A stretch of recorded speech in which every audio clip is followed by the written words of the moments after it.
এটা কি হাঁস?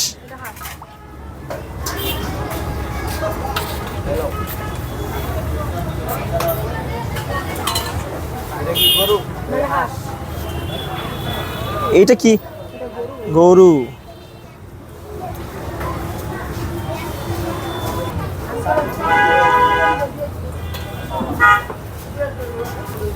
আপা এটা কি হচ্ছে? চাপতি পিঠা। আপনার কালারটা হলুদ হয় না, এটা একটু। এটা ঝাল ছাড়া চিতই পিঠা। প্রচুর কাস্টমার হয়ে গেছে।